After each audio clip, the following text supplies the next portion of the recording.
And we're live. Well, hello everyone, and welcome to another episode of Building Your Wellness Brand Within Your Community.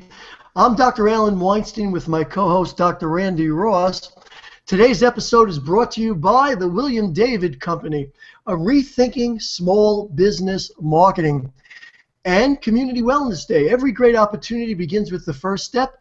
Take that step with Community Wellness Day, and the system, the official marketing coaching program for healthcare professionals everywhere, and of course the VIP app, the only application that allows you to bring these live events to the desktop, iPhone, iPad, and Samsung devices of everyone that's in your circle. Our apps look so good, people are going to want to lick them. And of course, Google Plus in 10 minutes, a step-by-step guide for all things Google for your business. Find out more at tinyurl.com/Google in 10. Well, this week's episode, Live This Day on Purpose, People First with Debra Sunderland. Debra Sunderland's an author, leadership team coach, entrepreneur, and motivational speaker who's been featured in several Chicago periodicals such as the Chicago Tribune and Crain Chicago Business, as well as being featured on Fox National News and 190 North TV for her ability to achieve explosive growth and peak performance across any industry. She now focuses on the root of sustainable success for any company, relationships, and team collaboration. It sounds like a tongue twister. And team collaboration from the inside out. Debra turns her award-winning coaching strategies to help people achieve what she personally has been able to achieve, not only in business, but also in her life. Some of the tools Debra integrates to achieve corporate and personal success focus on leadership development, mindfulness, and team-building coaching, motivating and guiding those who desire their own growth in achieving their life's calling and purpose. With that said, I'm going to turn the show over to Dr. Randi. Hey everybody, thanks so much for being here with us today. We have an exciting show.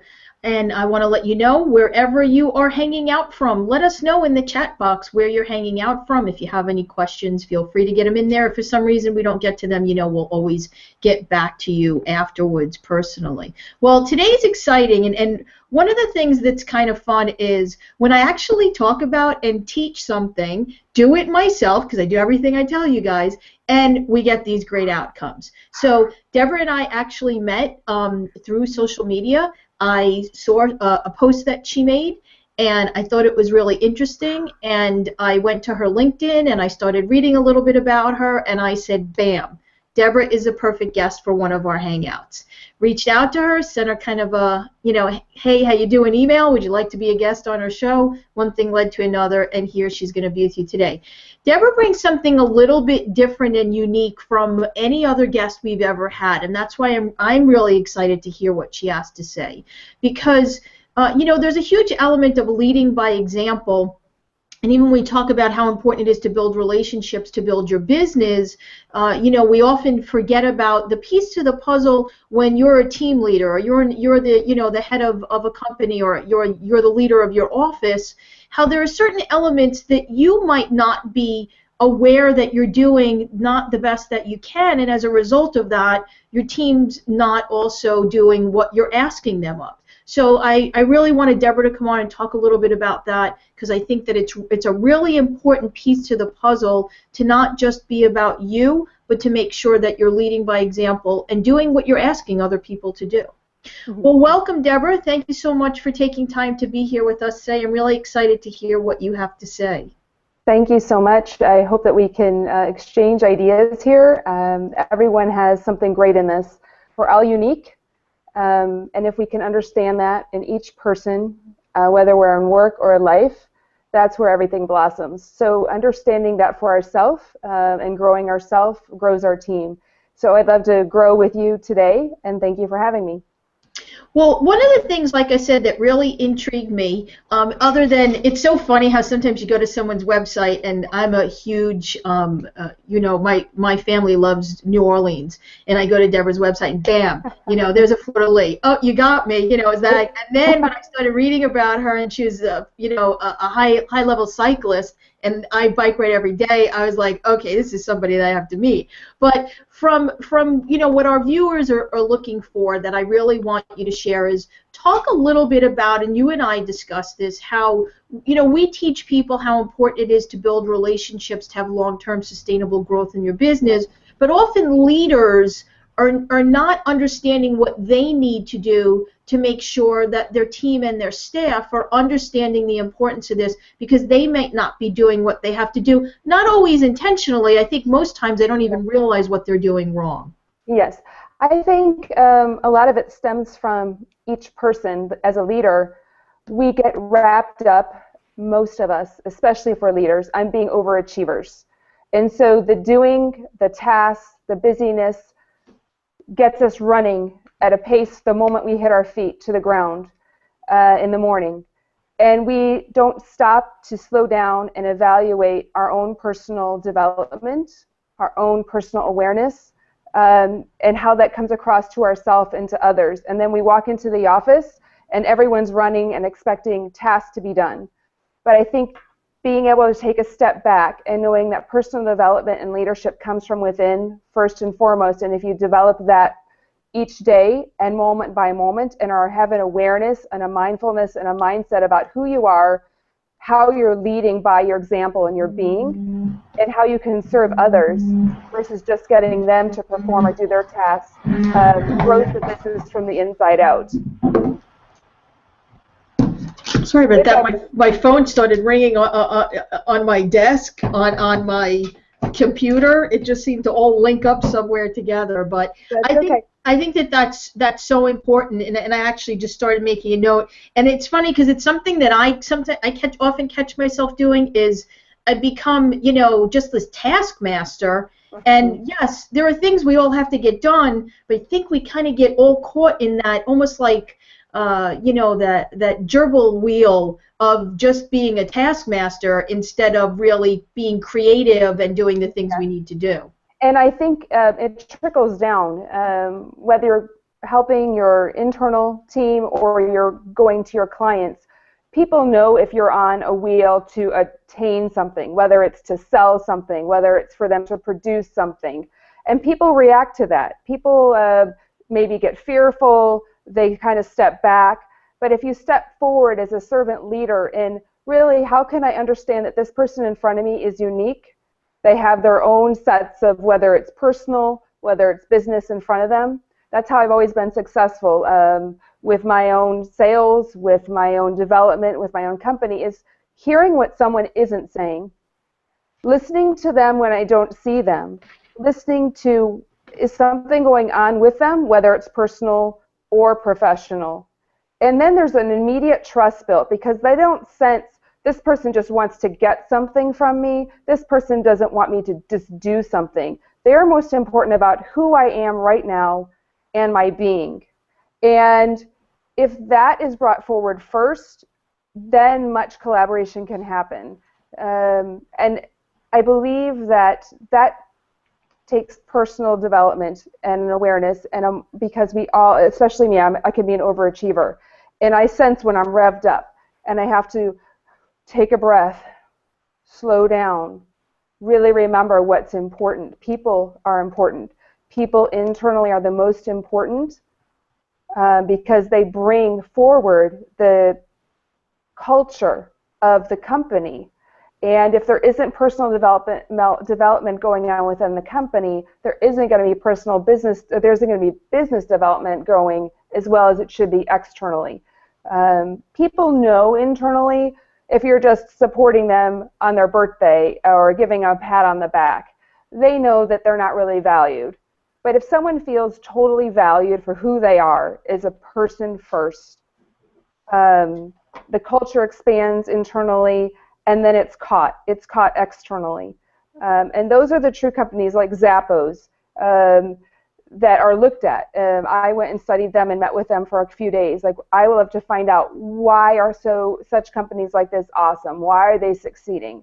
And it's because they value each person. They know that everyone has something to bring to the table. And when people feel valued as with their thoughts, with their ideas, with their creativity, it's like a greenhouse, and it continues to grow and prosper instead of just a task of being told what to do and get it done by such and such.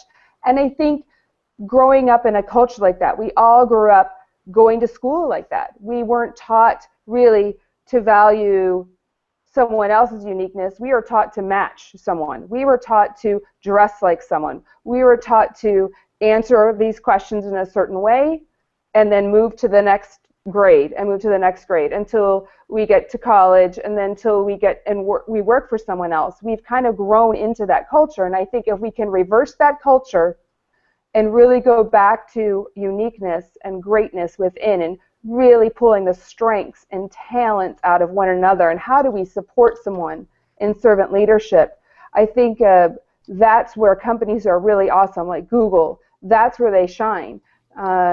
So it's difficult at times, and I say mindfulness. We need to be mindful, because many of us leaders that are around my age or older, we did not grow up that way. So it is a mind shift.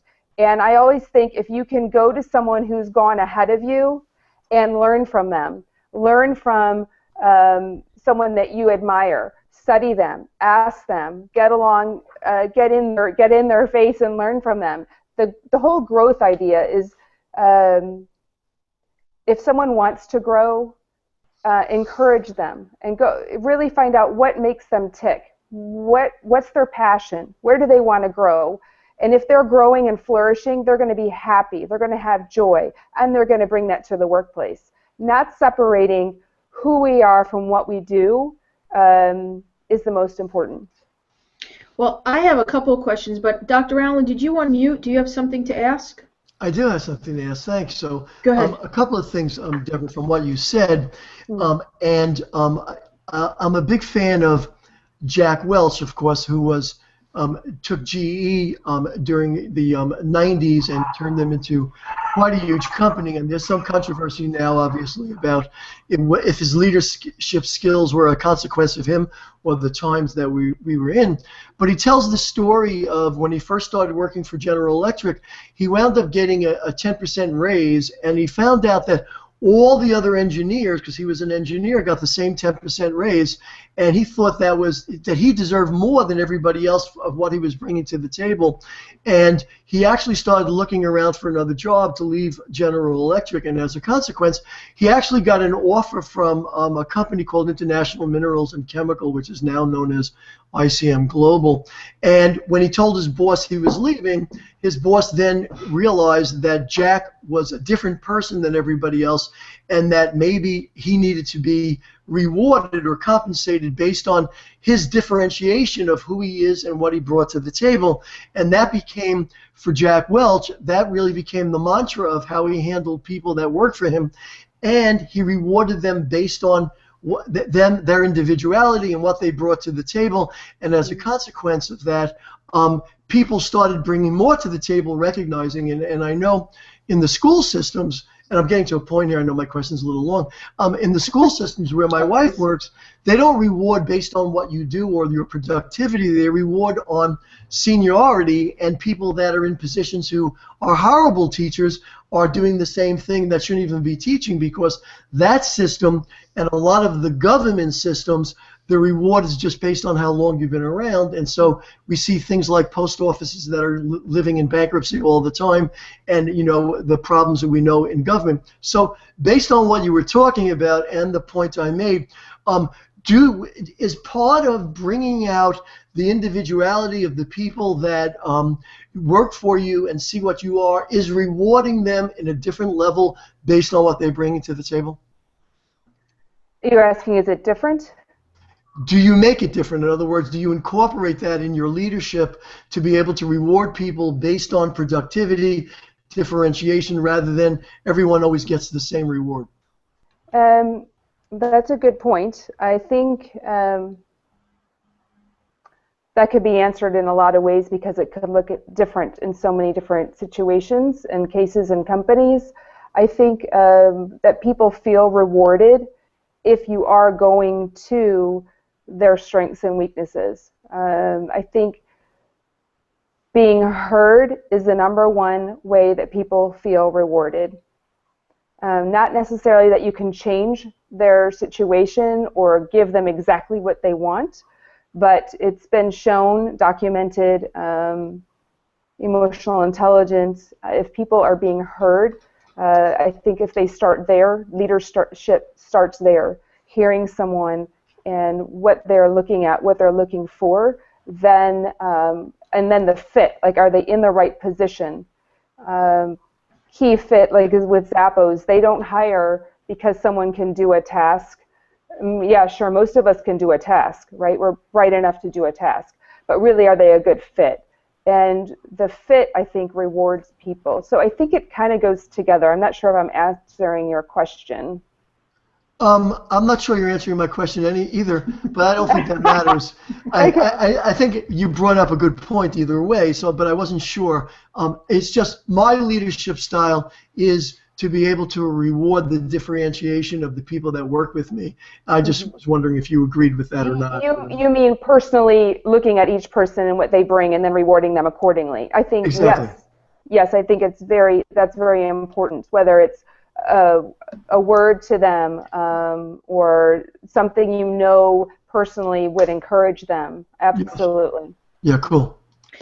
All right, so Debra, here's what I want to know from this. So I think I want to see if we can get to actually some real steps that we can give our viewers on how to do this. You know, assuming that people are very bad at hiring, and then when they get an employee, they often don't know how to recognize them, as you're talking about. And you know, a lot of us, or most of us, especially small business owners and healthcare providers, we're not trained how to do any of this. So, you know, sometimes you learn it somewhere and sometimes you don't. So I'd like to know, you know, what are the steps to kind of set up this, you know, in a system? And the other thing, and this kind of backtracks to your original thought, how do you not let this just become another task that occupies so much of your time, kind of, you know, managing, recognizing your team members?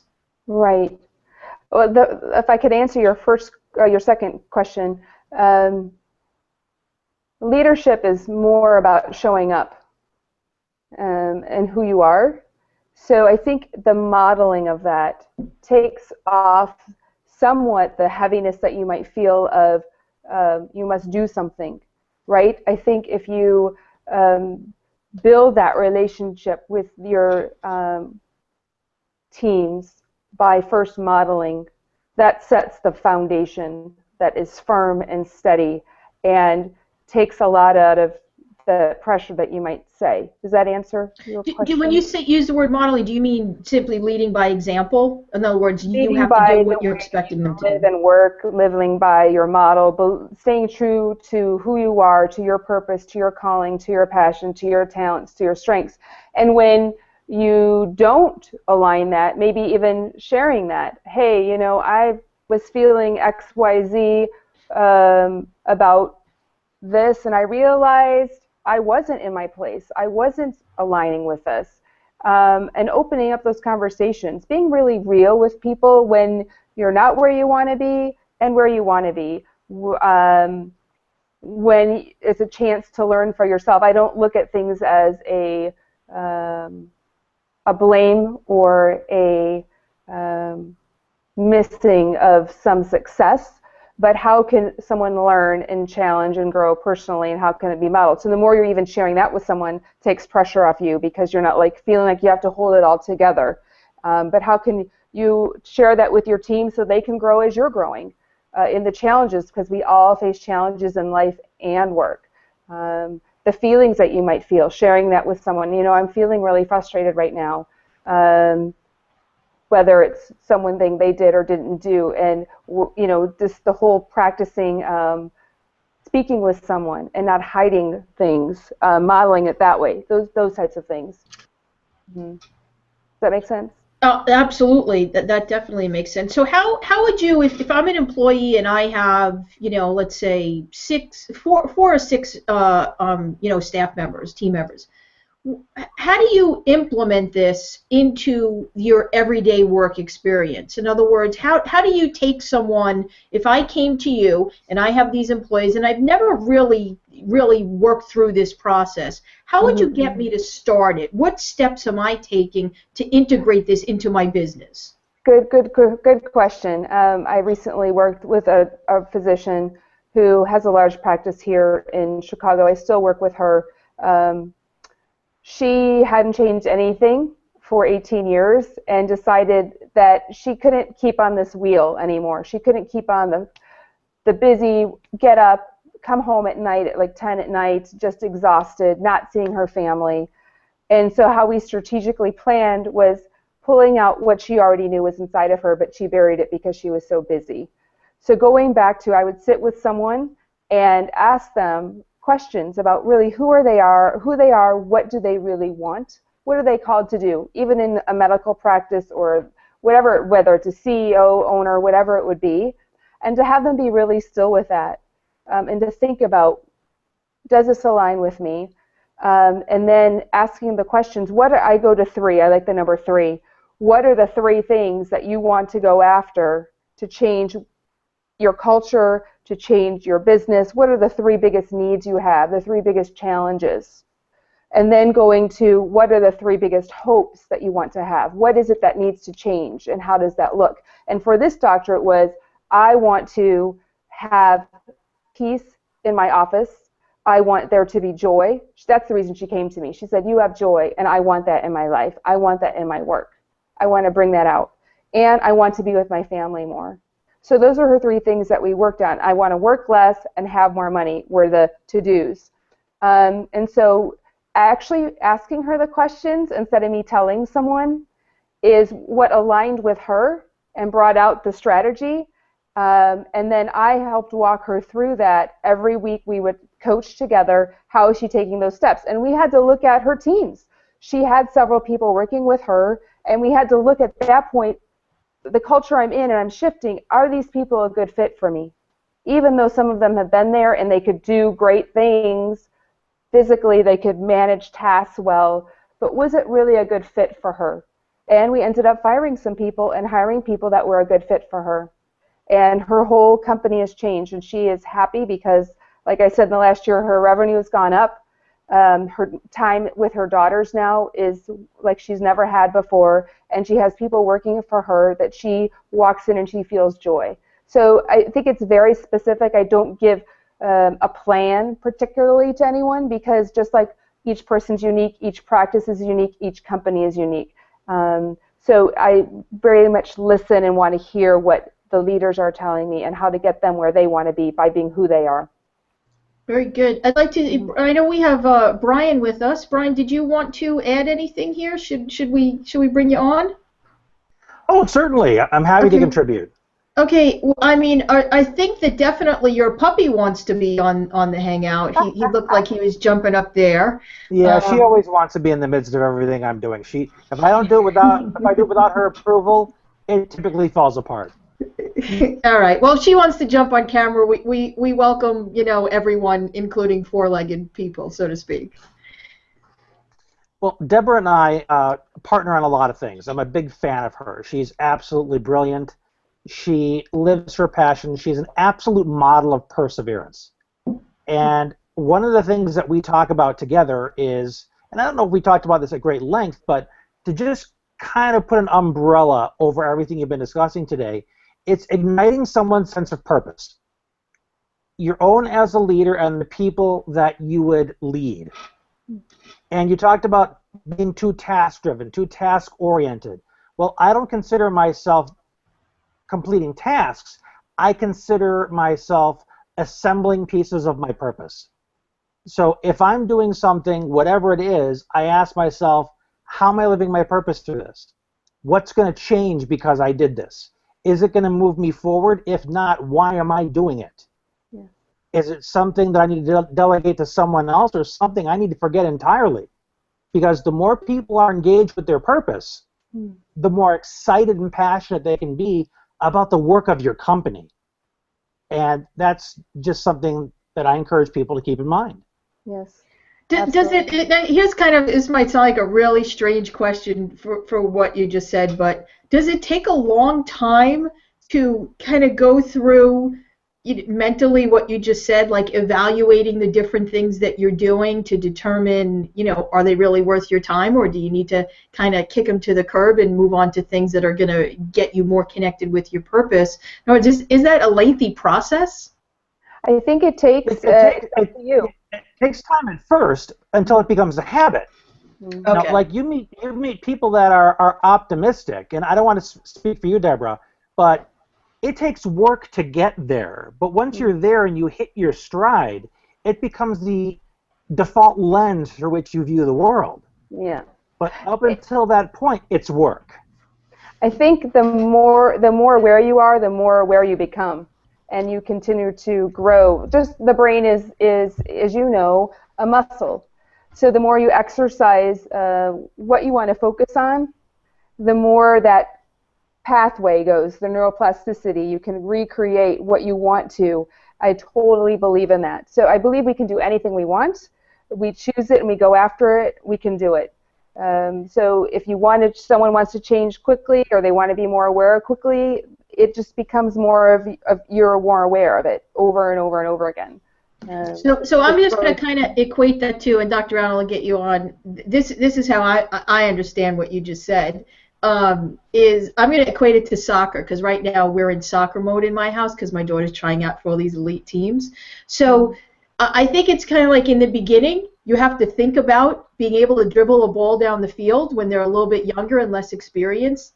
And now, they're at the age where you watch them when there's no thought at all. It's just a natural process. So if I'm understanding what both of you are saying, what you're saying is take the time to develop this skill, okay, similar to dribbling a soccer ball down a field, and after a while, you won't have to think about it. It'll be a natural part of your process. Absolutely, absolutely. And the busyness of life, we kind of forget, right? So we have to remind ourselves to be aware. Like, we grow up at a young age learning how to brush our teeth. We remember when we're little, let's put that toothpaste nicely on the bristles, let's put it under the water, and then we remember brushing each tooth and what that felt like. But because we become so busy in life, we don't even remember where we left our keys. Did I brush my teeth this morning? So it's that stepping back and being more and more aware of the present moment, living this moment right now. That is something that I speak greatly on, because I almost lost my life racing my bike. One moment I'm happy as a clam, and the next moment I'm fighting for my life. And it was a very big awareness to me, an awakening to me, that we only have right now. And so let's do the best we can by being the best we can, caring for those around us, and helping them to be the best they can be, because we all have a special purpose and calling, I believe, right now is such a time as this. I think one of the challenges is for a lot of people and a lot of leaders specifically, and you mentioned the doctor that you work with in your area, and also what you just mentioned about your own experience of being happy one minute and then fighting for your life. And I had the experience of fighting for my mate's life when I went through a period where we thought my wife was dying. And I think one of the challenges is that sometimes it takes an event of that magnitude for people to really understand what their purpose is. Because for a lot of people, they don't even know what their own purpose is. As a consequence, they get lost in everybody else's influence of what theirs is, and they wind up like this medical doctor, or if it was a medical doctor, running their practice because they were not focused. So I think step one is, how do we find out really what our purpose is? How do we define that and come to that conclusion before we could surround ourselves with other people that understand what our purpose is, so we know we're on the same page? I hear what you're saying. Yeah, you're right. Sometimes it is a trauma that makes us have to step back. But it's in that stepping back for me, because I had to. I was lying in a bed, in a coma, and then in a bed for months. So I was forced to. But I think that applies to everyone, that if we, it's a picture that stepping back and taking that time to hear my purpose and calling, because no one can tell you what it is. No one can say, oh, you might, because then again, you're being influenced by your own self. So being intrinsically aware. We know when we're young. We dream about things. We laugh. We know what makes us happy. We know the people we like to be around. We know from a young age. So it's getting back to that lost place we all have inside of us. Mm-hmm. Well, this has been a great show. I'm sorry to say our time is actually up, but we can have Debra. I'm sure we could twist her arm and have her as a repeater. Yeah. You know what I think we should talk about next time that you and I talked about, which was what was that word that we kept using? Not community. There was another word, and you mentioned it before. Culture. Yeah, how understanding is in a business. I think this is so important, and we definitely have you back talk about this. Understanding the culture that you create for your business, and that means so many things. And I think it's something that's becoming a little more aware today. You know, it's obviously it's your culture, which are some of the things that Debra and Brian have talked about. But it's the culture you're creating in whatever your business is, and for many people, that's the culture of bringing outsiders, people in your community, into your business. And what are you creating that's of value to them? You know, creating a whole culture. I think that would be a great direction for us. So I'm going to do Randi's recaps. I actually am paying attention when I'm not on screen, and here, this kind of, I don't know if you can see those, it looks like there's nothing on there. But anyway, a couple of things that really stand out to me that I hope stand out for you, these are kind of like my takeaways, is I'm one who is 100% guilty of finding myself caught in being run by my tasks. It's like I have a list and I have to get my list done and I don't even think about anything, and then I realize I did my list, but what did I do? You know, you kind of get caught in that. So that's really important. This is something that I think is so big, and I'm going to say it a little bit different than Debra said when she said hearing what people are not saying, and I call that hearing between the lines. And it's so important when you're with someone, and whether you're a health practitioner or any kind of business owner or a realtor with a client, whatever it might be, really listening, and this is where you hear me say this all the time, God gave you 2 ears and 1 mouth for a reason, because you're supposed to listen twice as much as you talk. When you really listen, and you listen, as we say, between the lines, you're going to find so many things that you would never know any other way. You're going to find ways that you have solutions to the problem of the person in front of you, or challenges that they're having that they're coming to you for. A lot of times you don't hear those if you're not really listening, because it's not on the form that they filled out. You know, that question isn't there. So, you know, listening between the lines, or hearing between the lines, as I put, is so important. Trust. This is the biggest one. Why don't my yellow cards show up on here? I have to get different color cards. You know, I talk about everything is about trust. Everything, everything, everything. It all comes down to trust. And that takes time. You have to be patient. Yes. You can't expect it overnight. And when it comes to your business, when you take time to build relationships and grow those relationships and cultivate them, when people trust you, that's who they want to do business with. I don't care what type of profession or specialty you're in. People are going to be reluctant to do business with you until they trust you. So trust is really, really critical. Being mindful. That's something I am like so guilty of all the time. I think this one's going to get taped to my computer screen so I recognize it every day.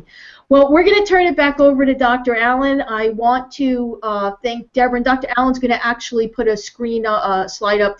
Debra would like to make a special offer to all of our viewers here today to have an opportunity to chat with her. I'd like to thank Brian for coming on also and being here with us today. And I am going to turn it over to Dr. Allen so he can close us out. Okay, are you able to see the slide? Because yep. Yep. So Debra is offering a 45-minute complimentary coaching session to get to the core of your success in work and life. The number is 708-989-1159, and you could reach Debra at Debra, that's D-E-B-R-A, Sunderland.com, Sunderland. Well, you've been listening to another episode of Building Your Wellness Brand Within Your Community. I'm Dr. Alan Weinstein with my co-host, Dr. Randi Ross. Today's episode was brought to you by the William David Company, Rethinking Small Business Marketing and Community Wellness Day. Every great opportunity begins with the first step. Take that step with Community Wellness Day. The system, the official coaching marketing program for healthcare practitioners everywhere. The VIP app, the only application that allows you to bring your live hangouts just like this one to the desktop smartphones and tablets of those people who have you in their circle. Of course, Google Antenna step-by-step guide for all things Google for your business. I'm Dr. Alan Weinstein again, and on behalf of myself, Dr. Randi Ross, Debra Sunderland, and Brian. Brian R. I don't know what R stands for, but whatever. We'll look forward to seeing you again next week. Thank you.